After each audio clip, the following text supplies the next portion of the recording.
ಆಮ್ಲೆಟನ್ನು ಇಷ್ಟಪಡದವರು ತೀರಾ ವಿರಳ ಅಂತಲೇ ಹೇಳ್ಬೋದು. ನಾನ್ ವೆಜ್ ತಿನ್ನುವವರಿಗಂತೂ ಬೇರೆ ಏನೂ ನಾನ್ ವೆಜ್ ಸಿಗದೇ ಇದ್ದಾಗ ಸೈಡಲ್ಲಿ ಆಮ್ಲೆಟ್ ಆದರೂ ಬೇಕೇ ಬೇಕು. ಈ ಆಮ್ಲೆಟನ್ನು ಇನ್ನಷ್ಟು ರುಚಿಯಾಗಿ ಮಾಡುವ ಒಂದು ವಿಧಾನವನ್ನು ಇವತ್ತಿನ ವಿಡಿಯೋದಲ್ಲಿ ನೋಡೋಣ. ಮೊದಲು 2 ಈರುಳ್ಳಿನ ಚಿಕ್ಕದಾಗಿ ಕಟ್ ಮಾಡಿ ಹಾಕ್ಕೊಂಡಿದ್ದೇನೆ. ಹಾಗೆ 2 ಹಸಿಮೆಣಸಿನಕಾಯಿ ಕೂಡ ಚಿಕ್ಕದಾಗಿ ಕಟ್ ಮಾಡಿ ಹಾಕ್ಕೊಂಡಿದ್ದೇನೆ. ಸ್ವಲ್ಪ ಕರಿಬೇವಿನ ಎಲೆ, 1 ಟೊಮೆಟೊ ಎರಡನ್ನೂ ಚಿಕ್ಕದಾಗಿ ಕಟ್ ಮಾಡಿ ಹಾಕ್ಕೊಳ್ಬೇಕು. ನಂತರ ಅರ್ಧ ಟೀ ಚಮಚ ಉಪ್ಪು, ಅರ್ಧ ಟೀ ಚಮಚ ಅರಶಿನ ಪುಡಿ, ಹಾಗೆಯೇ 1 ದೊಡ್ಡ ಚಮಚ ಆಗುವಷ್ಟು ಕೊತ್ತಂಬರಿ ಸೊಪ್ಪನ್ನು ತಂಟು ಸಮೇತ ಕಟ್ ಮಾಡಿ ಹಾಕ್ಕೊಂಡು ಚೆನ್ನಾಗಿ ಇದನ್ನ ಮಿಶ್ರ ಮಾಡ್ಕೊಳ್ಬೇಕು. ಇಲ್ಲಿ ಕಡ್ಡಾಯವಾಗಿ ಈರುಳ್ಳಿ, ಅರಶಿನ ಪುಡಿ, ಉಪ್ಪು ಮತ್ತು ಹಸಿಮೆಣಸಿನಕಾಯಿ ಹಾಕ್ಕೊಂಡ್ರೆ ಸಾಕಾಗ್ತದೆ. ಹಾಗೆ ಕೊತ್ತಂಬರಿ ಸೊಪ್ಪು, ಟೊಮೆಟೊ ರುಚಿ ಹೆಚ್ಚಿಸೋದಕ್ಕೋಸ್ಕರ ನಾನು ಹಾಕ್ಕೊಂಡಿರೋದು. ಇದು ಹಾಕದೇ ಇದ್ರೂ ನಡೆಯುತ್ತೆ, ಹಾಕಿದರೆ ಮಾತ್ರ ರುಚಿ ಚೆನ್ನಾಗಿರ್ತದೆ. ಚೆನ್ನಾಗಿ ಮಿಶ್ರ ಮಾಡಿ ಆದ ಮೇಲೆ ಅರ್ಧ ಟೀ ಚಮಚ ತೆಂಗಿನ ಎಣ್ಣೆ ಹಾಕ್ಕೊಂಡಿದ್ದೇನೆ. ತೆಂಗಿನ ಎಣ್ಣೆ ಹಾಕೋದ್ರಿಂದ ಆಮ್ಲೆಟ್ ತುಂಬ ಮೃದುವಾಗಿ ಉಬ್ಬಿ ಬರ್ತದೆ, ಹಾಗೆ ರುಚಿಯಾಗಿ ಕೂಡ ಬರ್ತದೆ. ಹಾಕದಿದ್ರೂ ಕೂಡ ಆಗುತ್ತೆ. ಈಗ ಚೆನ್ನಾಗಿ ಮಿಶ್ರ ಮಾಡಿ ಆದಮೇಲೆ 2 ಮೊಟ್ಟೆನ ಒಡೆದು ಇದಕ್ಕೆ ಹಾಕ್ಕೊಳ್ತಾ ಇದ್ದೇನೆ. ಇದಕ್ಕೆ 2ರಿಂದ 4 ಮೊಟ್ಟೆ ತನಕ ಹಾಕ್ಕೊಳ್ಬೋದು. ಹಾಕೋದಿದ್ರೆ ನೀವು ನಿಮ್ಮ ಖಾರ ಮತ್ತು ನೋಡಿಕೊಂಡು ಮೆಣಸಿನಕಾಯಿ ಸೇರಿಸ್ಕೊಳ್ಳಿ, ಹಾಗೆ ಉಪ್ಪನ್ನು ಕೂಡ ಸೇರಿಸ್ಕೊಳ್ಳಿ. ಬಟ್ ಈರುಳ್ಳಿ ಈ ಆಮ್ಲೆಟಲ್ಲಿ ಜಾಸ್ತಿ ಇದ್ರೇ ಚೆನ್ನಾಗಿರ್ತದೆ. ಹಾಗೆ ನಾನು 2 ಮೊಟ್ಟೆನ ಹಾಕ್ಕೊಂಡಿರೋದು.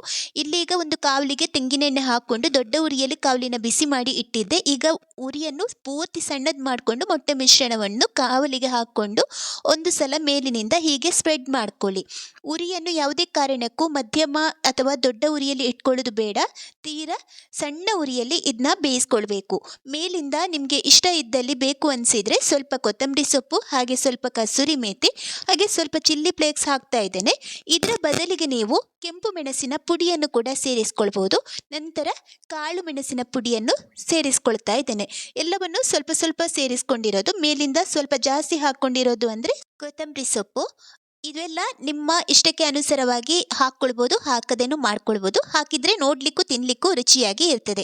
ಪೂರ್ತಿ ಸಣ್ಣ ಉರಿಯಲ್ಲಿ ಇಟ್ಕೊಂಡು ಮುಚ್ಚಳ ಮುಚ್ಚಿ 1.5 ನಿಮಿಷ ಇದನ್ನ ಬೇಯಿಸ್ಕೊಂಡಿದ್ದೇನೆ. ಈಗ ಆಮ್ಲೆಟ್ ರೆಡಿಯಾಗಿದೆ, ಹಾಗೆ ಪೂರ್ತಿಯಾಗಿ ಬೆಂದಿದೆ. ಇನ್ನು ಬೇಕು ಅಂದರೆ ಒಂದು ಸಲ ತಿರುಗಿಸಿ ಹಾಕ್ಕೊಂಡು ಬೇಯಿಸಿದರೆ ಆಯಿತು.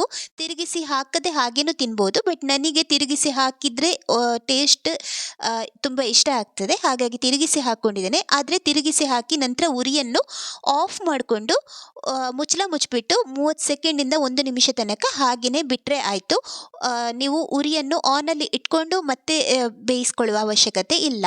ಇಲ್ಲೀಗ ಆಮ್ಲೆಟ್ ರೆಡಿಯಾಗಿದೆ. ಇದನ್ನು ಅನ್ನದ ಜೊತೆಗೆ ಸೈಡ್ ಡಿಶ್ ಆಗಿ ಕೂಡ ತಿನ್ಬೋದು, ಹಾಗೆಯೇ ಕೂಡ ತಿನ್ಬೋದು. ತುಂಬಾ ರುಚಿಯಾಗಿರ್ತದೆ. ಈ ವಿಧಾನದಲ್ಲಿ ನೀವು ಕೂಡ ಒಂದ್ಸಲ ಟ್ರೈ ಮಾಡಿ. ಮತ್ತೆ ಒಂದು ಒಳ್ಳೆಯ ರೆಸಿಪಿ ಜೊತೆ ಮುಂದಿನ ವಿಡಿಯೋದಲ್ಲಿ ಸಿಗೋಣ. ಧನ್ಯವಾದಗಳು.